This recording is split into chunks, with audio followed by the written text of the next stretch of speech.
దేవునికి స్తోత్రం. ఈ వాక్యాన్ని వింటున్నటువంటి మా ప్రియ బిడ్డలందరికీ ప్రభు పేరున ప్రత్యేకమైన వందనాలు తెలియజేస్తున్నాం. ప్రార్థన చేసుకుని వాక్యాన్ని ప్రారంభించుకుందాం. పరిశుద్ధులైన మా పరమ తండ్రి, సర్వశక్తిమంతుడైన మా ప్రభు, సకల ఆశీర్వాదములకు కారణభూతుడా, ఈ నామానికి స్తోత్రాలు వందనాలు చెల్లిస్తున్నాం. అయినా ఇదిగో ప్రభా తండ్రి, సమయంలో ఈ లేఖన భాగంలోనికి మేము వెళుతూ ఉండగా వాక్యపు వెలుగు మా కన్నులు వెలిగించడానికి, మా జీవితాలు వెలిగించడానికి మీరు సహాయం చేసి ఈ వాక్యం ద్వారా మాతో సూటిగా మీరు మాట్లాడి అనేకుల హృదయాలు మీ వైపు త్రిప్పబడడానికి సహాయం చేయమని, మీరు మాత్రమే మహిమ పొందమని యేసు నామములో అడిగి వేడుచున్నాను తండ్రి, ఆమేన్. దేవుని వాక్యములోకి మనం వెళ్దాం. యాకోబు రాసినటువంటి పత్రిక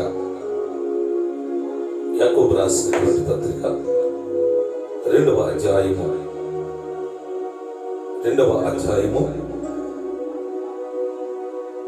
14వ వచనాన్ని ధ్యానం చేద్దాం. నా సహోదరులారా, క్రియలు లేనప్పుడు ఎవడైనను తనకు విశ్వాసము కలదని చెప్పిన ఎడల ఏమి ప్రయోజనము? అట్టి విశ్వాసము అతనిని రక్షింపగలదా? ప్రియమైన దేవుని పిల్లలారా, ఈ యొక్క సమయంలో దేవుని వాక్యాన్ని మనము ఆలోచిస్తే ఇక్కడ ఒక సత్యాన్ని యాకోబు అనేటువంటి దైవజనుడు మనకి ఈ విధంగా తెలియజేస్తున్నారు. అసలు ఈ పత్రిక ఎందుకు రాయవలసి వచ్చింది అని మనం ఆలోచిస్తే, ఈ పత్రికలో అనేకమైనటువంటి ముఖ్యమైనటువంటి విషయాలు మనము ఈ పత్రికలో మనం ధ్యానం చేయవచ్చు. ఈ పత్రిక యాకోబు ఎవరి కోసం రాశారు అనేది మనం ఆలోచిస్తే, ఈ మొదటి అధ్యాయము మొదటి వచనాన్ని మనం చదివితే, దేవుని యొక్కయు ప్రభువైన యేసుక్రీస్తు యొక్కయు దాసుడైన యాకోబు అన్య దేశములందు చెదిరి ఉన్న 12 గోత్రముల వారికి శుభమని చెప్పు అయినది అని చెప్పబడింది. నా ప్రియ దేవుని బిడ్డలారా, ఇక్కడ ఈ మాటలు మనం ఆలోచిస్తే, ఈ పత్రిక ప్రత్యేకంగా ఎవరికి రాసినట్లు మనకు కనిపిస్తూ ఉన్నదంటే, అన్య దేశములలో చెదిరి ఉన్నటువంటి ఇశ్రాయేలు ప్రజలను ఉద్దేశించి రాశారు. అయితే ఈ ఉదయకాల యొక్క సమయంలో ఈ చదవబడిన మాటలు ఒక ఇశ్రాయేలీయులకే కాదు కానీ, ఈ పరిశుద్ధ గ్రంథము ఈ భూలోకానికి, భూప్రపంచానికి కుల మత భేదము లేకుండా దేవుడు మనకు అనుగ్రహించారు. అయితే నా ప్రియ దేవుని బిడ్డలారా, ఇప్పుడు చదవబడిన మాటల్ని మనం ఆలోచిస్తే, ఇశ్రాయేలీయుల గురించి రాస్తూ వారి యొక్క విశ్వాసం యొక్క పరిస్థితిని భక్తుడు తెలియజేస్తూ ఉన్నాడు. ఇక్కడ సహోదరులారా, క్రియలు లేనప్పుడు విశ్వాసము మృతము అని చెబుతున్నారు భక్తుడు. అవును నా ప్రియ దేవుని బిడ్డలారా, చాలా మంది యేసు ప్రభువారు అంటే విశ్వాసము ఉన్నది అని చెప్పుకుంటున్నారు. విశ్వాసం ఒకటే కాదు, విశ్వాసం ఒకటే భక్తికి ఆధారము కాదు, భక్తికి మూలము కాదు. విశ్వాసము ఉండాలి, క్రియ కూడా ఉండాలి. భయము ఒకటి ఉంటే మాత్రము వాడు భక్తుడైపోవుడు. కానీ భయము భక్తి కలిసినప్పుడే దేవునికి ఇష్టడవుతాడు, దేవునికి మహిమ కలుగును గాక. క్రియలు లేనప్పుడు విశ్వాసము మృతము అని చెప్పబడింది. ఎందుకంటే విశ్వాసం అనేది అది కనిపించింది. విశ్వాసము అనేది క్రియలతో కూడినది కాకపోతే అది చనిపోయిన శవముతో సమానము, మృతము అని చెప్పబడుతుంది దేవుని వాక్యము. ఈ మాటలు వింటున్నటువంటి నీలో విశ్వాసము ఒకటే ఉన్నదా? క్రియలు సంపాదించుకోలేకపోతున్నావా? విశ్వాసము అవసరమే, క్రియలు కూడా నీకు చాలా అవసరం. అయితే నేను ఒక చిన్న మాట చెబుతాను. అబ్రహాము నిరీక్షణ ఆధారం లేనప్పుడు అబ్రహాము దేవుని నమ్మెను, అంటే దేవుని మీద విశ్వాసం ఉంచాడు అని చెప్పబడుతుంది. నా ప్రియ దేవుని బిడ్డలారా, ఈరోజు చాలా మంది విశ్వాసం ఉన్నది అని చెప్పుకుంటున్నారు, కానీ క్రియలు కరువైపోతూ ఉన్నాయి. క్రియలు చేయలేకపోతున్నారు. విశ్వాసము మనది, క్రియ కూడా మన జీవితంలో విశ్వాసము క్రియ ఈ రెండు కలిస్తేనే దేవుడు మన పక్షాన కార్యాలు చేస్తారు అనే విషయాన్ని నేను మీకు గుర్తు చేస్తున్నాను. నా ప్రియ దేవుని బిడ్డలారా, అవును, ఒకసారి ఒక చిన్న పాప ఆ గ్రామంలో ఉన్నటువంటి వారందరూ కలిసి ఒక మందిరంలో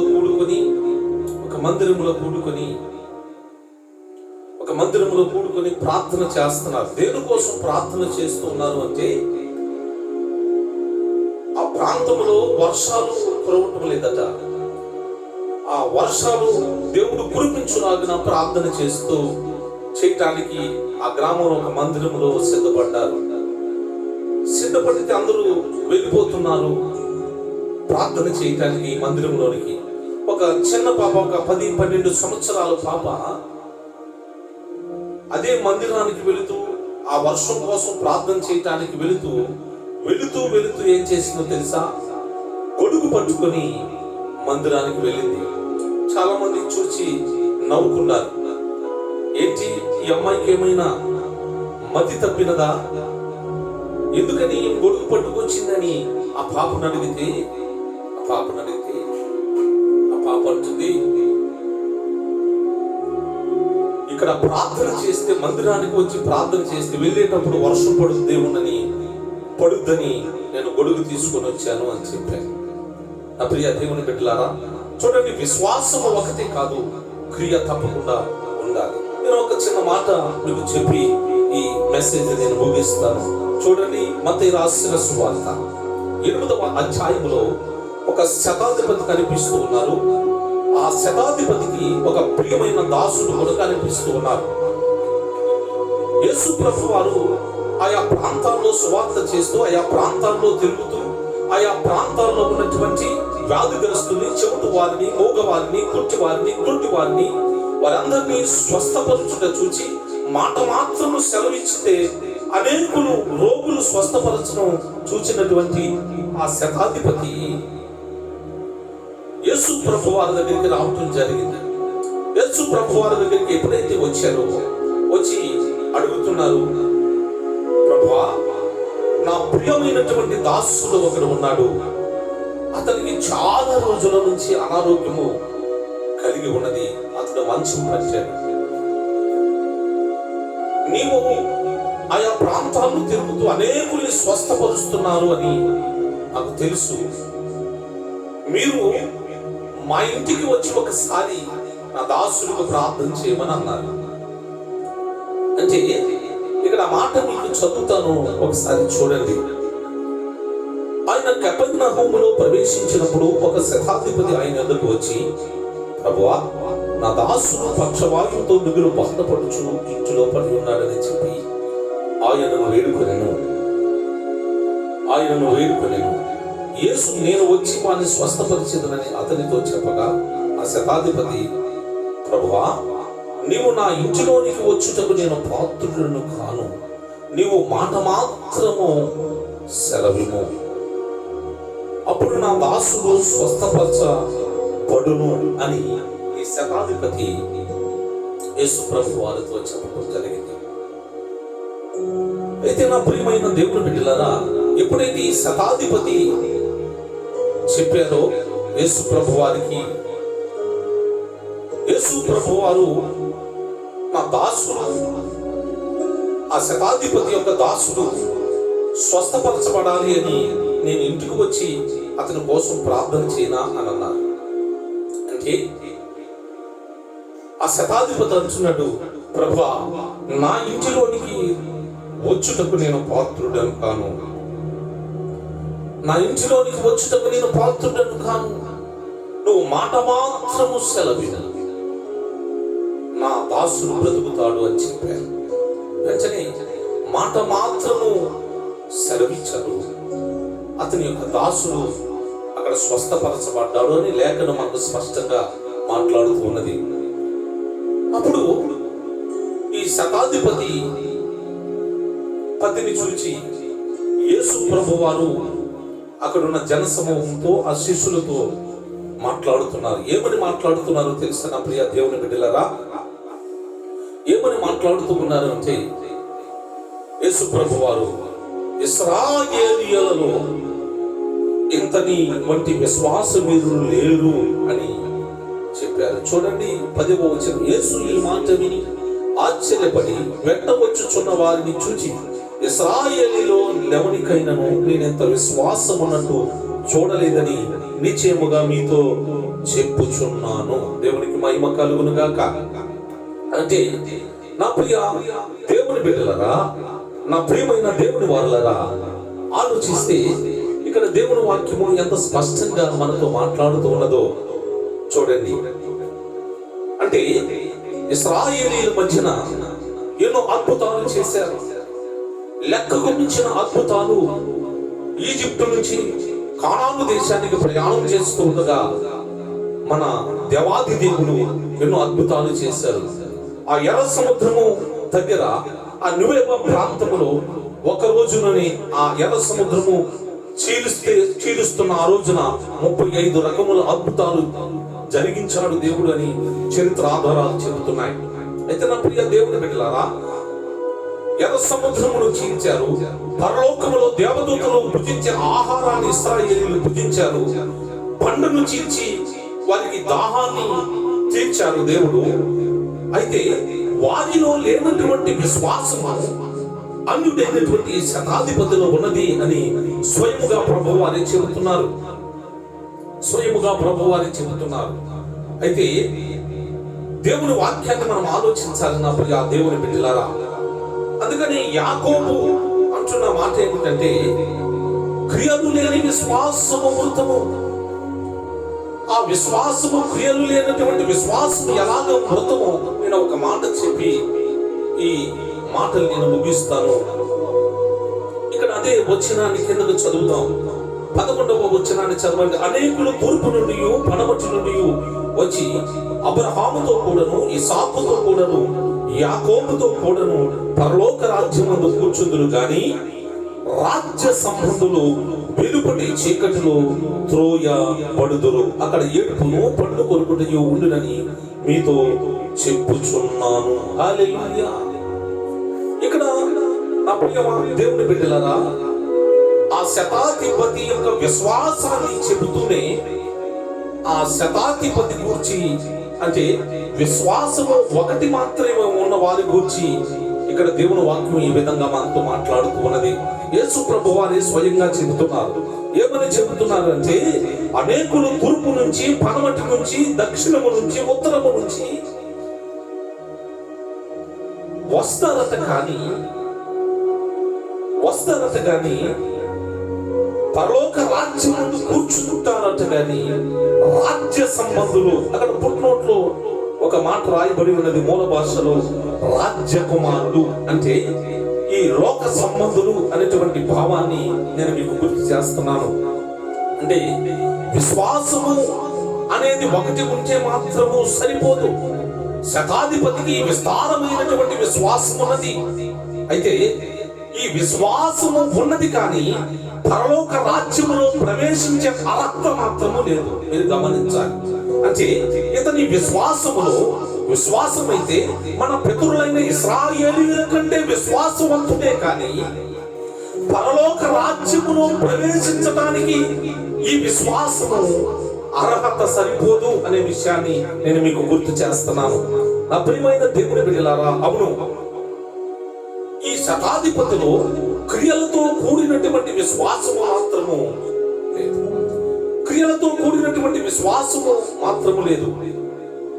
ఈ సమయంలో ఈ మాటలు వింటున్నటువంటి నా ప్రియ దేవుని బిడ్డలారా, నువ్వు విశ్వాసము వరకే దేవుని మీద ఉంచుతున్నావా? లేదు, క్రియలతో కూడిన విశ్వాసమును నీవు అనుసరించి నీ భక్తి జీవితాన్ని కొనసాగిస్తున్నావా? క్రియలతో కూడినటువంటి విశ్వాసము నీ జీవితంలో లేకపోతే శతాధిపతి ఏ విధంగా రాజ్య సంబంధిగా మార్చబడి పరలోకానికి అర్హత కోల్పోయాడో, నీవు కూడా విశ్వాసం వరకే నీ జీవితంలో ఉంటే నీవు కూడా అర్హత కోల్పోతావు. జాగ్రత్త. నీ విశ్వాసమును నువ్వు పరీక్షించుకో. క్రియలతో కూడినటువంటి విశ్వాసము నీవు కలిగి ఉంటే అబ్రహాము కుమారుడు అయిపోతావు, అబ్రహాము కుమార్తె అయిపోతావు. జక్కయ్య అనేటువంటి ఒక వ్యక్తి మనకు తెలుసు. జక్కయ్య యేసు ప్రభువాన్ని చూడటానికి మేడి చెట్టు ఎక్కిన సందర్భం మనకు తెలుసు. ఎప్పుడైతే జక్కయ్య నేను నీ ఇంటికి వస్తాను అని ఎప్పుడైతే యేసు ప్రభువారు చెప్పారో, జక్కయ్య అన్నారు, అయ్యా నీవు నా ఇంటికి రావాలి అంటే నేను ఎవరి దగ్గర అయితే కుదువ పెట్టిన సొమ్ము ఉన్నదో, ఎవరి దగ్గర అయితే నేను పన్ను ఎక్కువగా వసూలు చేశానో దానికి 4 గంతులు చెల్లిస్తాను ప్రభువా, రా నా ఇంటికి అని ఆహ్వానించారు జక్కయ్య. ఏం జరిగిందో తెలుసా ప్రియ దేవుని బిడ్డలారా? జక్కయ్య అబ్రహాము కుమారుడైపోయాడు. దేవునికి మహిమ కలుగును గాక. అంటే అబ్రహాము విశ్వాసులకు తండ్రి. అబ్రహాము విశ్వాసులకు తండ్రి కనుక అబ్రహాముకి శ్రేష్టమైన కుమారుడుగా జక్కయ్య మార్చబడ్డాడు. అంటే జక్కయ్యలో విశ్వాసం ఒకటి కాదు, క్రియలతో కూడిన విశ్వాసవంతుడుగా ఉన్నాడు. అబ్రహాము పిల్లలంతా కూడా రేపు పరలోకంలో ఉంటారు. అప్పుడు ఆ దేవుని బిడ్డలారా, నీ విశ్వాసం ఎలా ఉన్నది? క్రియలతో కూడిన విశ్వాసము నీలో ఉన్నదా? శతాధిపతి లాంటి విశ్వాసం నీలో ఉన్నదా? పరీక్షించుకో, పరీక్షించుకో. క్రియలతో కూడినటువంటి విశ్వాసవంతుడిగా నువ్వు బ్రతుకు. దేవుని కొరకు నీ విశ్వాసమునకు రెట్టింపు ఆశీర్వాదము ఇస్తాడు. నీ క్రియలతో కూడిన విశ్వాసమునకు 100 అంతలు ప్రతిఫలము నా యేసయ్య ఇస్తాడు. ఈ కొద్ది మాటలు ప్రభు దీవించునుగాక. ప్రార్థన చేసుకొని ఈ వాక్యాన్ని ముగించుకుందాం. పరిశుద్ధుడా, సకల ఆశీర్వాదములకు కారణబోతుడా, యేసయ్య మీ నామానికి వందనాలు ప్రభా. క్రియలతో కూడిన విశ్వాసము కలిగి ఉంటే జక్కయ్యలాగా అబ్రహాము కుమారుడిగా మార్చబడతానని చెప్పారు. అంతేకాని శతాధిపతికి విశ్వాసం ఉన్నది కానీ క్రియలు లేవునైనా. అందుకని రాజ్య సంబంధిగా మార్చబడి నరకపాత్రుడిగా ఎంచబడ్డాడు మా ప్రభువా.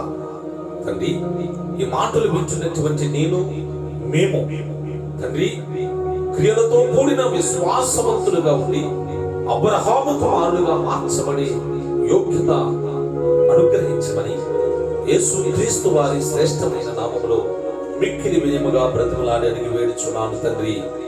ఆమేన్, ఆమేన్. ప్రియమైన దేవుని బిడ్డలారా, ఇంకా అనేకమైనటువంటి మీ ఆత్మ సంబంధమైన జీవితాన్ని బలపరిచేటువంటి వాక్యాలు లేదు ఉపదేశాన్ని మీకు బోధించాలని మేము ఆశపడుతున్నాము. అయితే మేము పెట్టే ప్రతి వీడియో, ప్రతి మెసేజ్ లేదు ప్రతి పాట కూడా మీ అందరి మొబైల్స్ లోకి రావాలంటే తప్పకుండా మీరు మా యూట్యూబ్ ఛానల్ ని సబ్స్క్రైబ్ చేయండి. గంట అనే ఐకాన్ ని మీరు క్లిక్ చేయండి. తప్పకుండా మేము పెట్టే ప్రతి వీడియో కూడా మీకు అప్లోడ్ అవుతుంది. దేవుడు మిమ్మల్ని దీవించును గాక. ఆమేన్.